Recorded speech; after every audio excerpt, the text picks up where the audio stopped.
Salut. C'est parti pour le Machu Picchu Trail Aventure 2024. On est au Pérou sur la première étape. On est déjà à 3700 mètres d'altitude. Ça fait déjà mal, quoi. Bon, je vais essayer de refaire un petit film. Ça fait longtemps que j'en ai pas fait. Pour vous donner effectivement un petit peu des nouvelles. Rodrigo aime bien faire avant justement la première étape. On dirait une petite prière à la montagne. Petit rite Yeshua, Raka. Voilà. Et ça vous portera bonheur Je vais pour vous tout expliquer le... ça avec une petite feuille de toka, voilà. Yeah, the ones who want, you can pick up 3 leaves. This was a sacred plant for the Incas. So when they do offerings, they offer the coca and sometimes other things. We don't do coca. And we offer this to ask for permission and to have some blessings so we can travel in the mountain safe with the permission of the energies of the nature, basically. Some people say it was like their gods, but in fact that's like a Western idea, right? They were like paying offerings to the energies, like Pachamama, the Mother Earth. Yeah, Mother Earth, Yes. Inti, the sun, Kia, the moon, Waira, the wind, and all the energies. Okay, so the ones who want choose 3. Yes, yes, yes.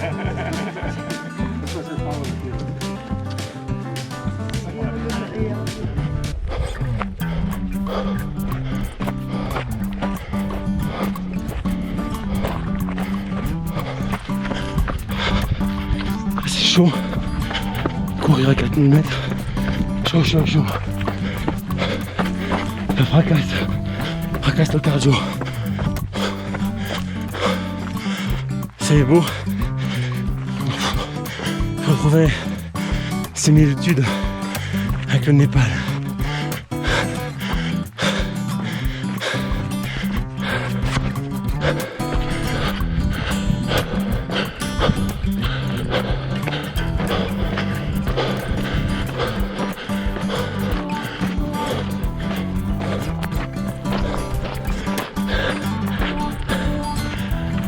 S'habitue à la montée. Il commence à aller. Mais c'est pas évident, hein. L'altitude d'un coup.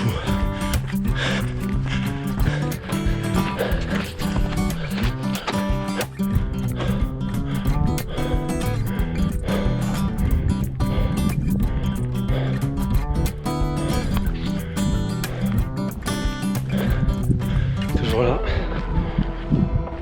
Encore 2 km de montée, je crois. Ouais. Un peu plus gros. 5 km et 500. Mais ça cogne.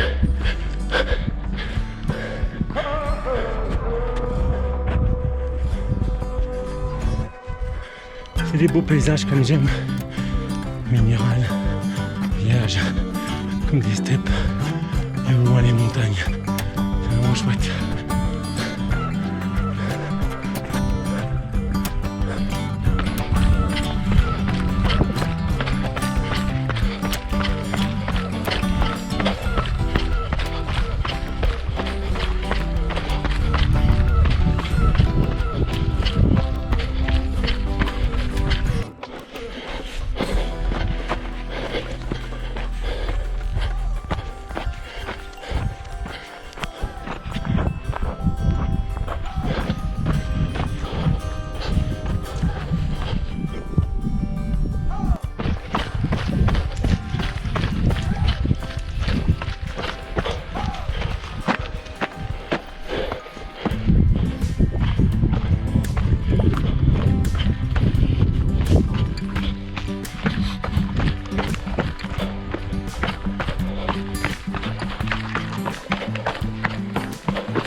Je me suis trompé de parcours. Pourtant j'ai la trace. Je sais pas, j'ai pas vu de fanion. Mais je suis revenu sur le chemin. C'est sympa, hein.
Première étape de terminer. Bien belle course au milieu de pays des Incas avec des beaux chemins, des belles descentes, des belles montées.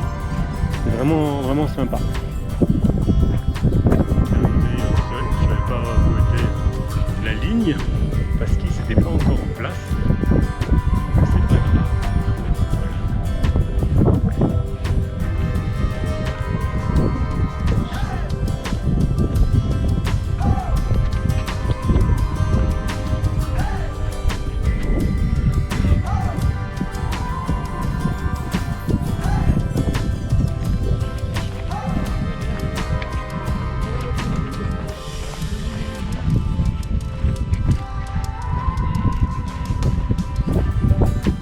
Hop! Non mais j'ai... Faut que je m'achète des nouvelles baskets hein.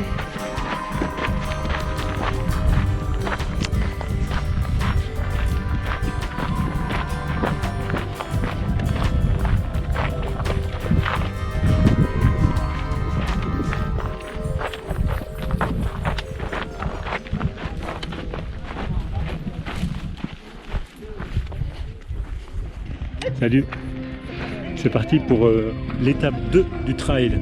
Alors j'ai pas révisé les noms d'étapes, mais 16 km je crois et 1000 de dénivelé.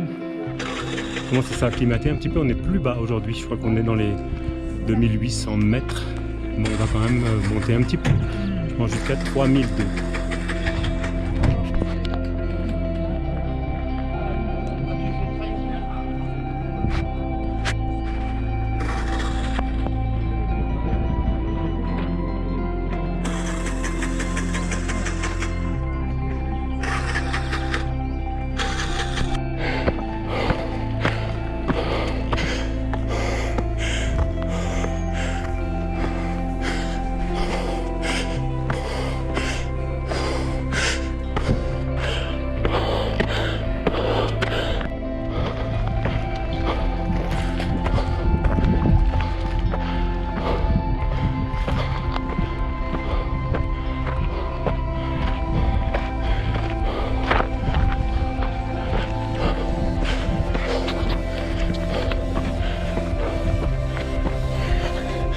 Je suis cramé. Putain que c'est dur.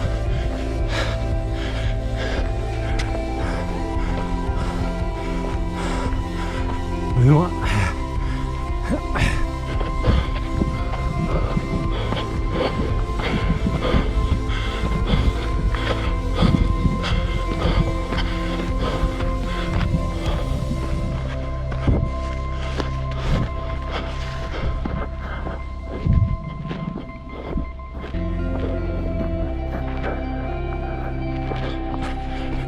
Bon, c'est joli. Bon, c'est difficile. En fait, hier, après la course, j'ai glissé dans des escaliers sur du foin et je suis tombé sur le dos. J'avais entendu un crack, mais ça allait. Mais là aujourd'hui, je pense que j'ai une couche de fêlée. Ça va pas du tout. C'est comme ça.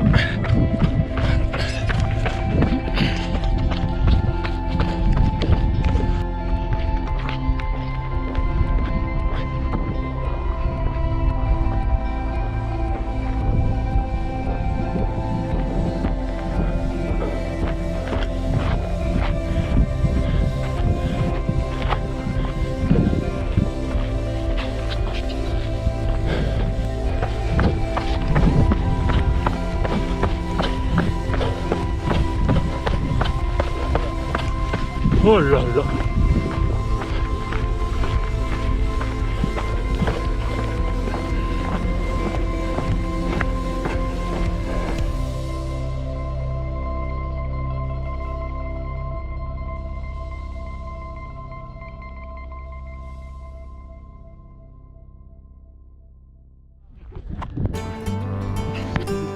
C'est l'étape 3 aujourd'hui. Alors le programme c'est 15 km et demi je crois, pas beaucoup de dénivelé, dans les 300-400, donc assez vallonné avec un pic.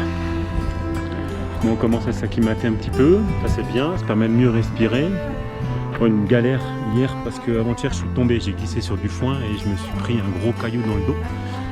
Et ça fait très très mal. Je sais pas si je me suis pas fêlé quelque chose. Voilà, donc on va encore découvrir de nouveaux paysages, ça va être chouette.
Salut! Étape 4 aujourd'hui, avec un changement un petit peu de végétation puisque c'est un petit peu vert, donc c'est sympa. Étape un peu raccourcie, on a 13 km je crois, mais 700 de dénivelé, une bonne montée qui va bien piquer. Là il y a 400 de dénivelé sur 2 km, 400 ou 450. Ça va être rigolo, il fait frais, mais ça va.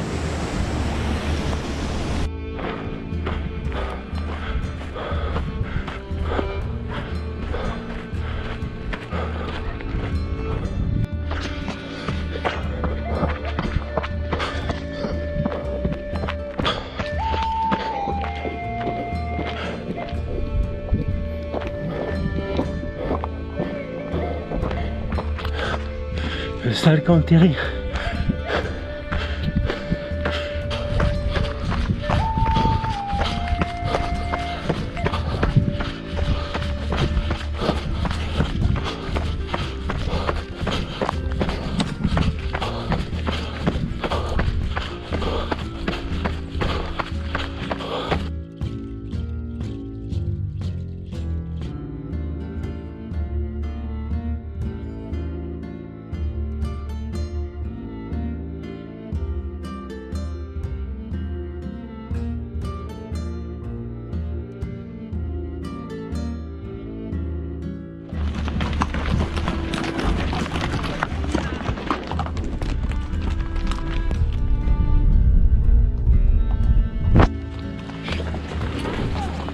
Encore des ailes d'ange.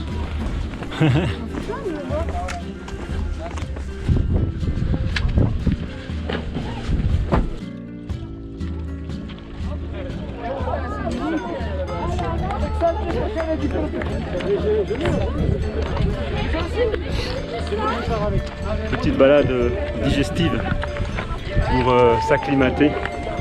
On est à combien de mètres? Reprendre. On est à 4266. Vraiment chouette, une belle ascension de 2,5 km et c'est magnifique, quoi.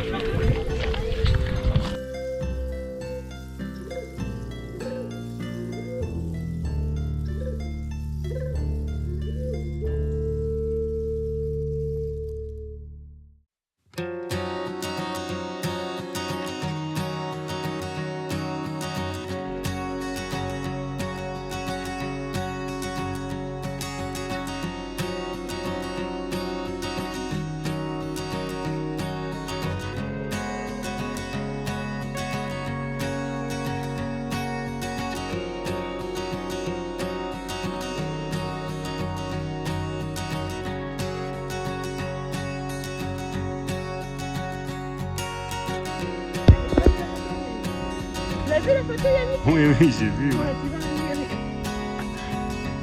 On a mis dans le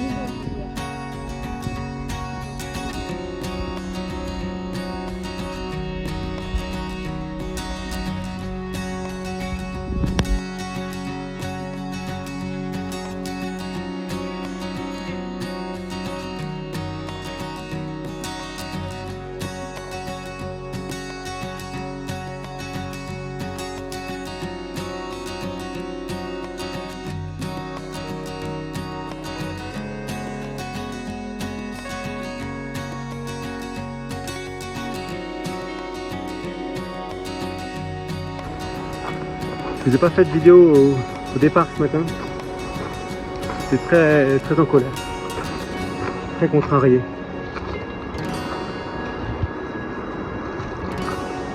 Je vous en parlerai peut-être demain. Aujourd'hui c'est une rando collective, une vingtaine de kilomètres, avec un passage d'un col, j'ai pas le nom, je vous le mettrai sur l'écran. Donc on est monté à 4860 mètres, je crois, à peu près comme ça. C'est vraiment sympa de voir les glaciers, la vue sur les paysages. Et après on redescend. La descente est assez sympa, longue. C'est assez rigolo parce que on retrouve un petit peu des semblants avec le Costa Rica, forcément. La Réunion, j'ai l'impression d'être dans Marsac par moment.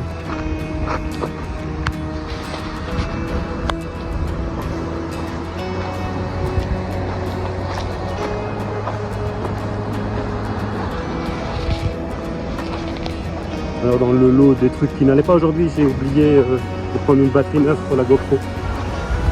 Donc je filme avec le téléphone.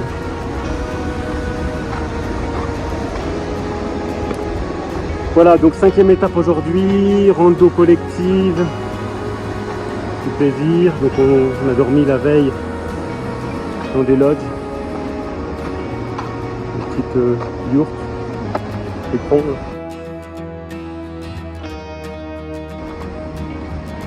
Et on est reparti à pied pour aller dans une autre vallée, pour rejoindre notre second hôtel. Voilà, voilà.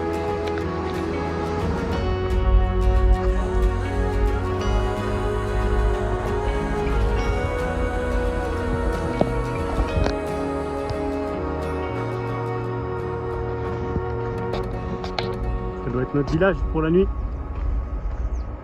en espérant qu'elle soit plus bonne que la précédente.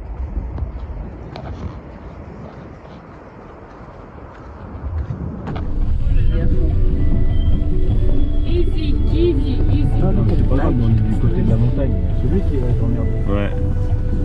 On l'a pas l'air.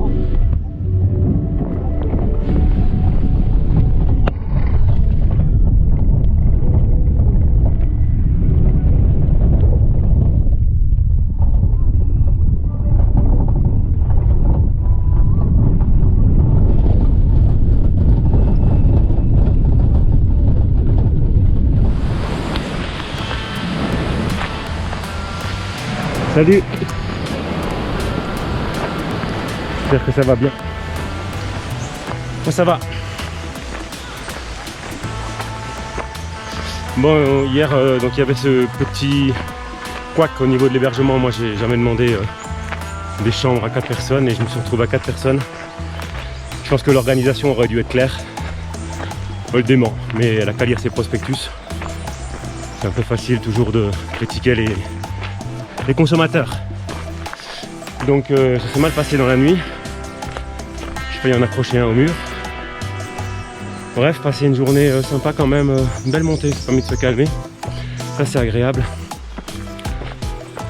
Et le soir, un hameau fantastique, je ne l'ai pas filmé. Vraiment, vraiment agréable. Bon, les premiers arrivés prenaient les chambres. On a eu du bol sur ce coup-ci. Ça explique un petit peu pourquoi aujourd'hui j'ai décidé de parcourir le semi-marathon du Machu Picchu.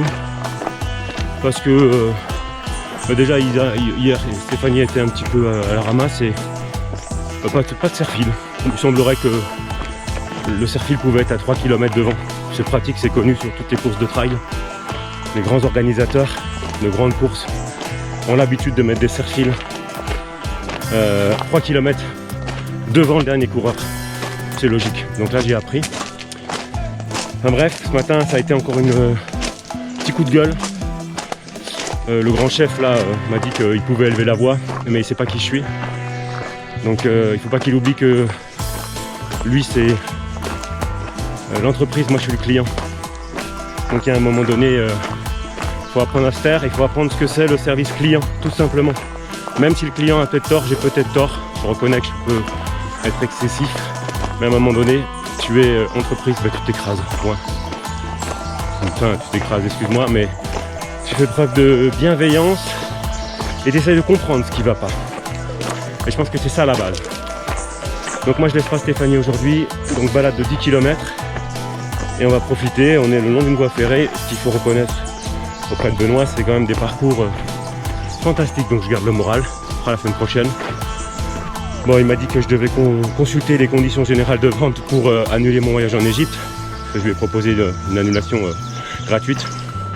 Si tu regardes le film, Benoît, vaut mieux que tu annules parce que si je viens, on va rire. Mais t'inquiète, je sais réserver des petites surprises quand il le faut. Bisous Benoît.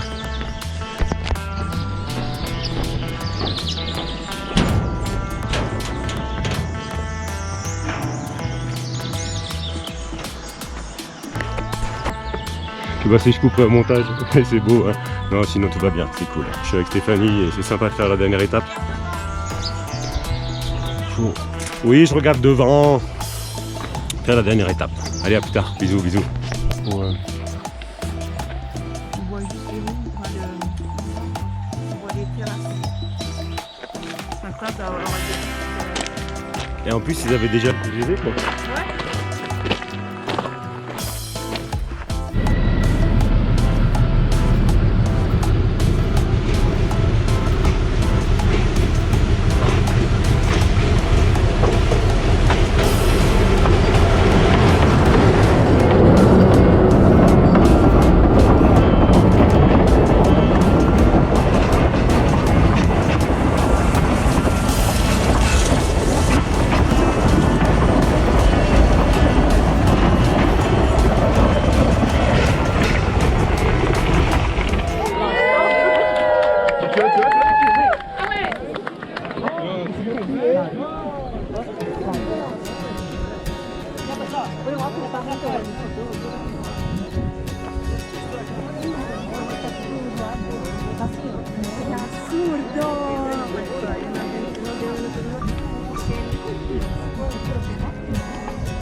Ça va bien rendre.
Salut. J'ai plus quel jour on est. Aujourd'hui c'est l'ascension pour aller voir la montagne arc-en-ciel. Donc une montagne des 7 couleurs, en fait qui a été découverte en 2017, 2016, 2017 par hasard, grâce ou à cause du réchauffement climatique avec la fonte des neiges. Et du coup les couleurs sont apparues.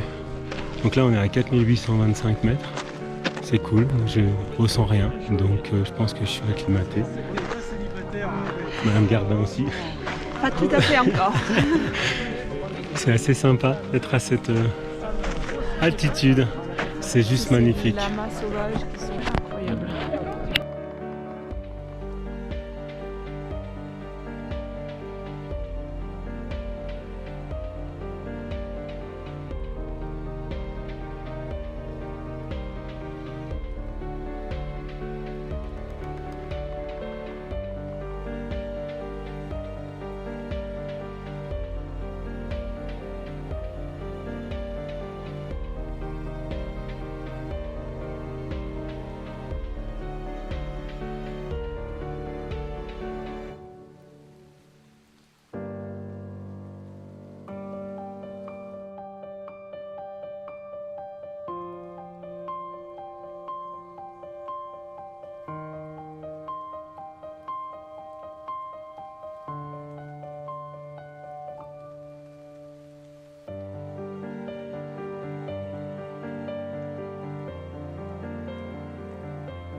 Ouais, moi je fais toujours des films de vacances locaux.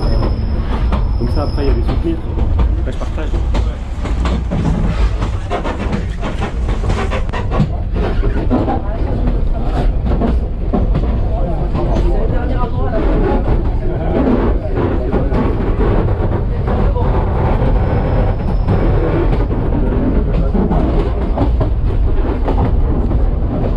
Là ton téléphone il fait poum. Ouais.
Pas que des muscles.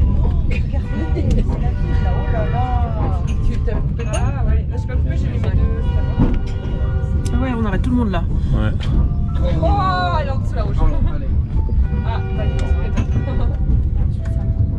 Ah oui, ça fait. T'as vu l'embouteillage que ça fait? Ouais, ouais. Incroyable.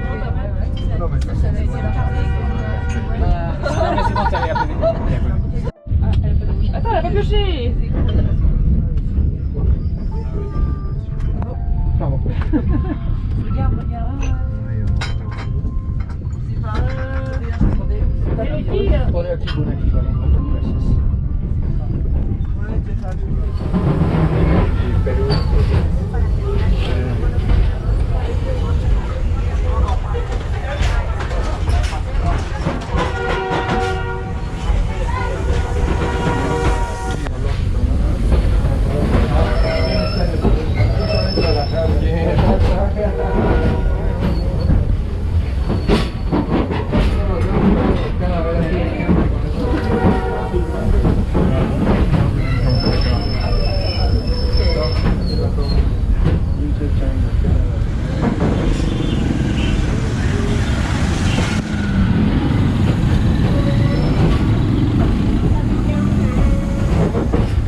C'était la chanson du naufrage.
C'est magnifique. On est sur des petites îles, j'ai oublié le nom, des Ushus, oh, je sais plus. C'est vraiment splendide.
Salut.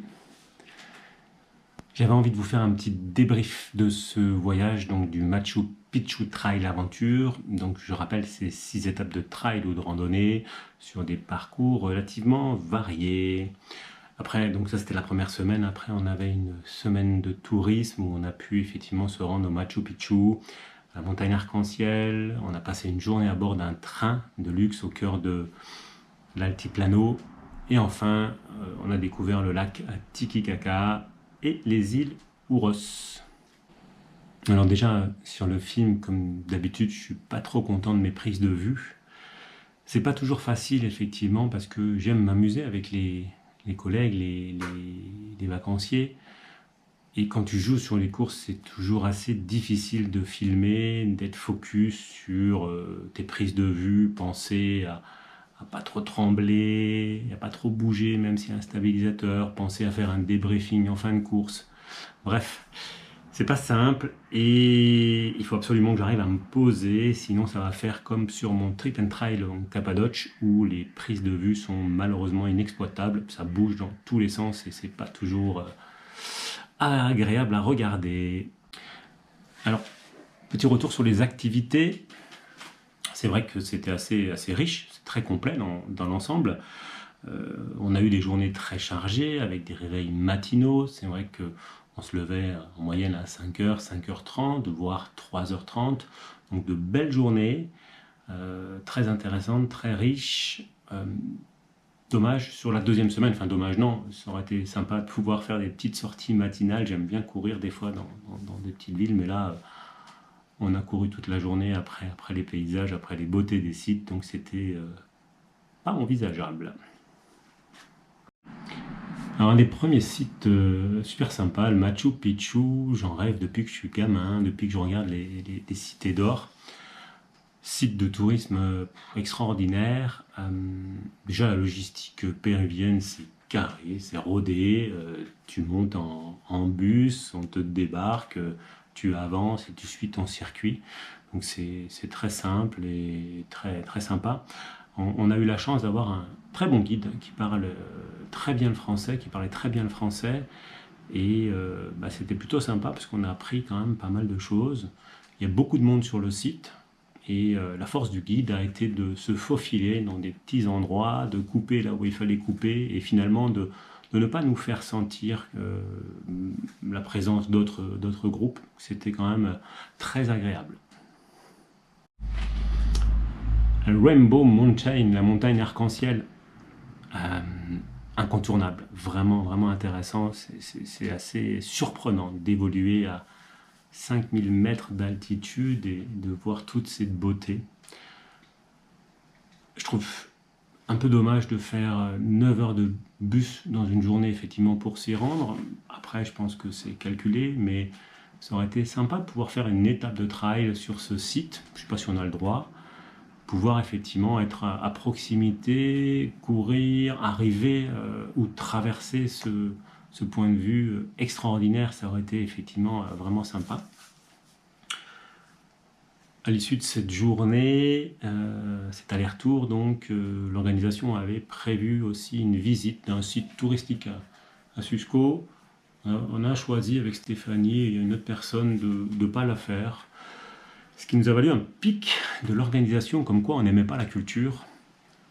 Alors si la culture on aime bien, on aime surtout être sur des sites chargés d'histoire, ça c'est certain. Par contre, si tu n'as pas de guide, si tu ne comprends pas, ça a très peu d'intérêt que juste de toucher des cailloux. Donc pour nous, c'est incontournable systématiquement d'avoir un guide qui t'explique finalement ce qui s'est passé sur ce site, à quoi ça correspond. Et ça, pour nous, c'est important. Donc on a fait le choix, effectivement, de ne pas faire cette visite. On était fatigués, on avait envie de rentrer tôt à l'hôtel, faire sa valise, prendre du temps. Et on fait ce qu'on veut. Point. Le Titicaca Train, le train magnifique, expérience, une journée à bord extraordinaire, une expérience à vivre, c'est vraiment unique. Une aventure dans l'aventure. Partir de Susco jusqu'à Puno, 11h30 de train, on plonge dans une atmosphère particulière où vraiment le temps semble s'arrêter. Moi j'ai été bluffé par les paysages à couper le souffle. Tu te retrouves à l'arrière du train, tu regardes, c'est vraiment chouette. C'était vraiment une parenthèse reposante dans l'aventure, très appréciée, agréable, un moment vraiment d'anthologie, j'ai adoré. Enfin, le lac Titicaca et les îles Uros, je suis un peu partagé. En fait, tout d'abord, c'est assez déroutant d'aller sur ces îles après avoir vu un reportage sur Arte qui présente un petit peu. Alors, je pense qu'il y a, d'après ce que j'ai compris, il y a 60% des îles qui accueille des touristes et il y a 40% des îles qui n'accueillent pas de touristes et je pense que le reportage a plutôt été tourné là où les touristes ne vont pas. Sur l'autre côté, c'est plutôt, comme dirait le guide du routard, un petit peu Disneyland. Vous prenez le bateau, vous arrivez, on vous débarque et il y a un show bien rodé. En tout cas, les gens sont fantastiques, sont accueillants, sont gentils. J'ai adoré les prénoms, des Gladys, des Mathilde, c'est assez rigolo. On fait un petit tour de l'habitant, de la petite case. T'as l'impression finalement que c'est un jeu d'acteurs la journée et que le soir ils partent dormir ailleurs et ils ne vivent plus forcément dans ces conditions-là. Sinon c'était sympa. Après on est parti, on a pris le bateau pour un long aller-retour pour aller sur une autre île, Huilano Pampa. L'île est magnifique, type méditerranéen, avec un resto, avec une vue à tomber. Après, un aller-retour, 4-5 heures de bateau, effectivement, juste pour cette petite balade où là aussi on débarque, on profite un petit peu de l'île et on a un show un petit peu, comme vous l'avez vu, avec des petites danses mais avec des achats. Je trouve que finalement ça n'a pas trop de sens de faire ce trajet alors qu'il aurait été profitable de rester ou d'arriver un petit peu en avance chez l'habitant pour passer un peu de temps avant la nuit et de profiter de ce gîte, de ces lieux vraiment magiques. On est arrivé, on a eu le coucher de soleil, on a bien profité, c'était vraiment sympa. Après il a fait très froid la nuit mais c'était cool. Mais ouais, je pense que passer l'après-midi dans le gîte aurait été vraiment ressourçant, agréable, pouvoir effectivement se poser, terminer correctement le voyage. Moi j'aurais beaucoup plus apprécié. Ma première expérience avec cette organisation était vraiment sympa, intéressante, positive. On était parti en Islande, on avait adoré. Je l'ai raconté un peu partout, j'en ai fait un film. Vraiment très chouette. Je trouvais que l'organisation était impliquée au quotidien, totalement présente et tout s'est bien passé. Cette expérience-là nous a laissé clairement sur notre faim. J'ai l'impression qu'il y a un nouveau modèle organisationnel, économique qui se met en place avec la délégation de l'organisation à une agence locale, avec des acteurs locaux. Je respecte, c'est un choix. Mais ça change un petit peu la donne. Alors certains racontaient qu'on n'était pas fait pour ce type de voyage, les gens parlent. J'ai beaucoup ri, parce que c'est pas le premier, ça sera peut-être pas le dernier, mais ça m'a bien fait rire. En tout cas, le voyage était magnifique et il a répondu à toutes ces promesses. C'était vraiment une belle parenthèse et on a beaucoup apprécié découvrir le Pérou. C'est vraiment sympa, même s'il nous manque encore un petit peu de culture. C'est con pour des gens qui n'aiment pas la culture, mais c'est comme ça. Le groupe dans l'ensemble était très sympa, de belles personnes, de belles rencontres, comme on peut le faire dans ces voyages. On partage les mêmes points d'intérêt, les mêmes passions. À part quelques guignols qui finalement jouent un rôle et on l'apprend un petit peu vers la fin, où devant toi ça rit, ça rigole et derrière toi ça te casse du sucre sur le dos. En tout cas, ben, c'est les personnages. Si ça leur permet d'exister au travers de ce type de comportement, ben, tant mieux pour eux. Mais c'est bien dommage, effectivement. Alors, je vais un petit peu parler des points forts, des points faibles. Alors sur les points forts, ce que je peux dire, ben, d'un côté, l'organisation qui s'appuie sur des acteurs locaux, c'est sympa parce qu'ils connaissent le pays, ils connaissent les territoires, et ça je trouve que c'est cool. Un petit peu dommage qu'il n'y avait pas de guide français dans le bus, et qu'on ne puisse pas, alors ça c'est peut-être un peu le moins, vraiment s'imprégner de la culture, de tout ce qui se passe actuellement. On ira voir quelques reportages pour continuer notre instruction. Le choix des parcours de trail et de randonnée, ça c'est toujours carré, c'est propre, les parcours sont sympas, il y a des vues, il y a tout ce qu'il faut, donc ça moi je me régale à chaque fois que je parcours ces sentiers. Le choix des sites à voir dans l'ensemble, rien à dire, très bien choisi. Et la souplesse tu peux faire du trail, de la randonnée, tu peux même raccourcir si t'es pas bien. Ça, je trouve que c'est un point fort de l'organisation qui sait s'adapter dans ce cas-là à ses clients et c'est appréciable. Alors les points négatifs, paradoxalement, finalement, c'est que l'organisation aujourd'hui, elle délègue tout à ses acteurs locaux et tu as l'impression qu'elle est là en guest star, même si on me dit que chaque soir, tout est vu, revu.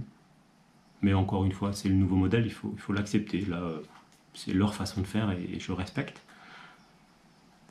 Je trouve dommage que cette organisation ne sait pas ce que veut dire une promesse client. Ça, c'est important pour moi dans le monde du commerce. Il faut être clair, il faut respecter ses engagements. Une organisation doit tout noter dans une brochure, doit être clair, doit être explicite. On ne paye pas plus de 5 000 € en voyage pour découvrir des points, ça c'est pas du tout normal. J'ai pas du tout apprécié qu'une organisation se permette de critiquer soit des personnes, avec une certaine complicité avec d'autres personnes. Ça m'a fait un petit peu mal au cœur, surtout que je connaissais la personne qui était critiquée. Et aussi de style de vie ou de mode alimentaire. Respectons ceux qui ont fait le choix de manger telle ou telle chose, c'est important. Respectons aussi les clients qui n'ont pas envie de faire une activité pour X raisons, c'est leur choix. S'ils n'ont pas envie d'aller au resto, c'est leur choix. Ok, vous prévoyez tout, ce qui est normal, c'est aussi important qu'on respecte de notre côté, mais il y a des moments où le programme est dense et on fait des choix et encore une fois, on choisit les prestations qu'on a envie de faire. Et j'ai trouvé que ça manquait un petit peu de bienveillance et d'écoute et de sincérité. J'ai trouvé double discours et ça m'a un petit peu dérangé. Mais c'est comme ça, il faut s'adapter. Là, c'est à moi de m'adapter et du coup, le choix sera simple. Je ne partirai plus avec cette organisation pour l'instant.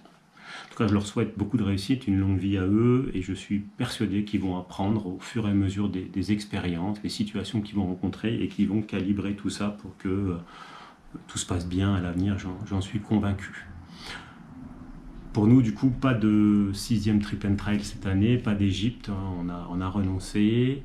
L'an prochain, on devait faire la Sicile et la Croatie, on laisse tomber aussi. On prendra le temps de réfléchir pour partir sans doute avec Contrast Running quand ils proposeront quelque chose qui nous plaira.